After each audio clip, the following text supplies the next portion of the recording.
BNB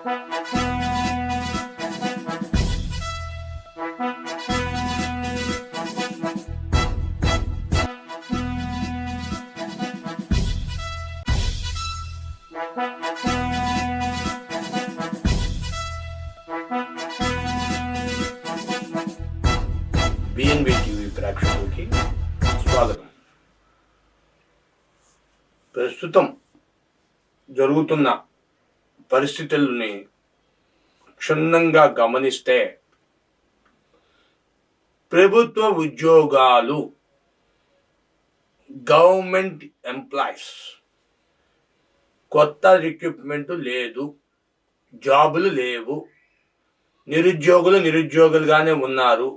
నిరుద్యోగులకి 3,000 రూపాయలు భర్తీ అంటున్నారు. బాబు వస్తే జాబ్ ఇస్తాం, బాబు వస్తే జాబ్ ఇస్తారు, జాబ్ వస్తుంది అని చెప్పి ఆయన 2,000 3,000 ఇస్తామన్నాడు, ఆయన ఇవ్వలేదు. కొంతమందికి వేశారు నామకావస్థకి. ఇప్పుడు జగన్మోహన్ రెడ్డి కూడా ఎంతో కొంత ఇస్తామని 3,000 ఎంతో ఇస్తామని చెప్తున్నారు.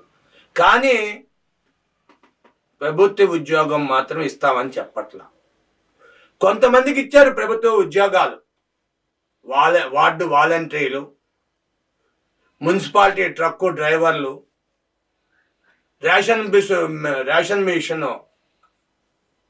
అదే ఆ బళ్ళు డ్రైవర్లు. ఇవి గవర్నమెంట్ అరేంజ్ చేసిన 1,00,000 ఉద్యోగాలు. ఒక పక్క ప్రభుత్వం మీద ఉద్యోగులందరూ తిరగబడుతున్నారు. మేము ఉన్నది 50 లక్షల మందే, కానీ మా కుటుంబాల్లో ఒక్కొక్క కుటుంబానికి 3 నుండి 4 వరకు సభ్యులు ఉన్నాం. మా ఓట్లు ఎన్ని లెక్క పెట్టుకోండి అంటున్నారు ప్రభుత్వ ఉద్యోగులు.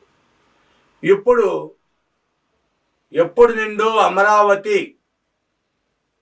మార్చకండి అని చెప్పి రైతాంగం దరిదాపుగా, మీరు ఎప్పుడు ప్రభుత్వం జగన్మోహన్ రెడ్డి ప్రభుత్వం ఎక్కారో అప్పటి నుండి, అంటే దరిదాపుగా 4 సంవత్సరాల నుండి అమరావతి రైతాంగం రిలే నిర్ధారణ చేస్తుంది. పట్టించుకోలేదు ఇంతవరకు ఎవరు. రోజు అసెంబ్లీ ఉన్నప్పుడల్లా అక్కడికే వెళ్తారు, అమరావతి వెళ్తారు, కానీ పట్టించుకోలే. ఇటు పక్కన municipality, Vijayawada municipal corporation employees, sweepers, మాకు జీతాలు పెంచండు బాబోయ్ అంటూ వాళ్ళు వచ్చారు. అటు పక్కన అంగన్వాడీ స్టాఫ్ లేడీస్ మొత్తం కూడా అన్ని ఊళ్ళల్లో రోడ్లు ఎక్కారు. పండుగ వెళ్ళాక సెటిల్ చేస్తామంటే వాళ్ళు మేము ఒప్పుకోమంటున్నారు.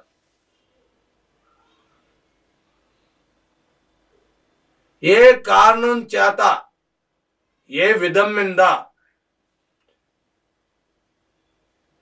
రేపు వచ్చే ప్రభుత్వాలు ఎలా నమ్మించి వస్తాయి, పెట్టపోరు పిల్లి తీర్చినట్టుగా తరహాలో ఈ గొడవల మధ్యన బీజేపీయో కాంగ్రెస్ ఎత్తుకెళ్ళిపోద్దేమో గవర్నమెంట్ని అని ఒక డౌట్లో ఉన్నారు ప్రజలు.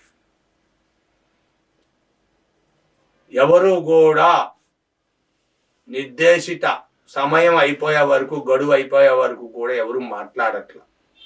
మేనిఫెస్టోని బయట పెట్టలా ఇంతవరకు ఎవరు. ట్రూ మేనిఫెస్టో, రియల్ మేనిఫెస్టోని ఎవరు బయట పెట్టట్లా. అటు చంద్రబాబు నాయుడు అండ్ కో, పవన్ కళ్యాణ్ ఆ టీము బయట పెట్టట్లా. ఇటు బీజేపీ పెట్టలా, అటు కాంగ్రెస్ పెట్టలేదు, ఇటు జనసేన టీడీపీ ఎలాగో పెట్టలేదు, కానీ వైసీపీ కూడా పెట్టట్లా. మేనిఫెస్టోని బయట పెట్టలా. ఇంకా కేవలం 45 రోజులు లేదా 60 రోజులు ఉంది ఎలక్షన్ గంటారామం మోగటానికి. వీళ్ళ ఉద్దేశాలు ఏమిటి? వాళ్ళల్లో వాళ్ళు తిట్టుకోవడమేనా మీడియాలో, లేదా ప్రజా సేవకులా వీళ్ళు? అయితే ఇక్కడ ఒక చిన్న విషయం చెప్పుకోవాల్సిన విషయం ఉంది. తెలంగాణ ముఖ్యమంత్రి రేవంత్ రెడ్డి నేను సీఎంనే, కానీ నాకు ఎస్కార్ట్ వద్దు. What you mean by that? నాకు ఎస్కార్ట్ వద్దు, సామాన్యుడులాగా సిగ్నల్ దగ్గర ఆగి వెళ్తాను, నా కోసం ట్రాఫిక్ని పబ్లిక్ని ఇబ్బంది పెట్టద్దు అని చెప్పిన CM. I think he the second CM. అంతకుముందు రాజశేఖర రెడ్డి గారు ఉన్న టైంలో ఒకసారి చూసినట్టు గుర్తు. ఇప్పుడు ఈయన రెండో సీఎం. సీఎం గారు వెళ్తున్నారు అంటే రోడ్లు మొత్తం బ్లాక్.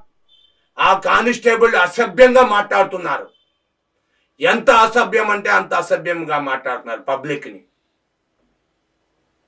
ఎంత ఎమర్జెన్సీ వచ్చి ప్రాణం పోతున్నా సరే వదలరు.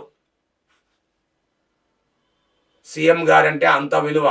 అందుకని మీరు ఆ సీఎం పోస్ట్కి ఎదురు చూస్తున్నారు. Thank you.